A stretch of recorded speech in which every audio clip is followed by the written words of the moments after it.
Hello అందరికీ పసిడి ప్రియులకు నమస్కారం. ప్రతిరోజు హైదరాబాద్ మరియు విజయవాడ బులియన్ మార్కెట్‌లో బంగారం మరియు వెండి ధరలు ఏ విధంగా ఉన్నాయో ఎప్పటికప్పుడు తెలుసుకోవడానికి మన ఛానల్‌ను సబ్స్క్రైబ్ చేసి, అలాగే పక్కనున్నటువంటి గంట సింబల్‌ని నొక్కండి ఫ్రెండ్స్. ముందుగా మీ సపోర్ట్ కోసం ఈ వీడియోకి ఒక లైక్ ఇవ్వండి. ఇక ఈరోజు బంగారం, వెండి ధరలు స్థిరంగా ఉన్నాయి ఫ్రెండ్స్. మరి ఎంత స్థిరంగా ఉన్నాయి, ఎలా ఉన్నాయి అన్నది ఇప్పుడు ఈ వీడియోలో తెలుసుకుందాం. ఇక ఈరోజు 22 క్యారెట్ల 1 గ్రామ్ బంగారం ధర స్థిరంగా ఉండడంతో రూ. 14,600 వద్ద సేల్ అవుతుంది. 8 గ్రాముల 22 క్యారెట్ల బంగారం ధర స్థిరంగా ఉండడంతో రూ. 1,16,800 వద్ద సేల్ అవుతుంది. 10 గ్రాముల 22 క్యారెట్ల బంగారం ధర స్థిరంగా ఉండడంతో రూ. 1,46,000 వద్ద సేల్ అవుతుంది. ఇక 24 క్యారెట్ల స్వచ్ఛమైన బంగారం ధర ఏ విధంగా ఉందో ఇప్పుడు తెలుసుకుందాం. 24 క్యారెట్ల 1 గ్రామ్ బంగారం ధర స్థిరంగా ఉండడంతో రూ. 15,330 వద్ద సేల్ అవుతుంది.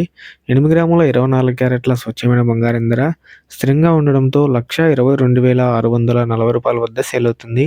10 గ్రాముల 24 క్యారెట్ల స్వచ్ఛమైన బంగారం ధర స్థిరంగా ఉండడంతో రూ. 1,53,300 వద్ద సేల్ అవుతుంది. ఇక వెండి ధరలు ఏ విధంగా ఉన్నాయో ఇప్పుడు తెలుసుకుందాం. 1 గ్రాము వెండి ధర స్థిరంగా ఉండడంతో రూ. 300 వద్ద సేల్ అవుతుంది. ఇక 1 కేజీ వెండి ధర స్థిరంగా ఉండడంతో రూ. 3,00,000 వద్ద సేల్ అవుతుంది. సో తెలుసుకున్నారు కదా ఫ్రెండ్స్, ఇవాల్టి బంగారం, వెండి తాజా ధరలు. ఈ వీడియో మీకు నచ్చితే లైక్ చేసి సపోర్ట్ చేయండి. Thank you for watching.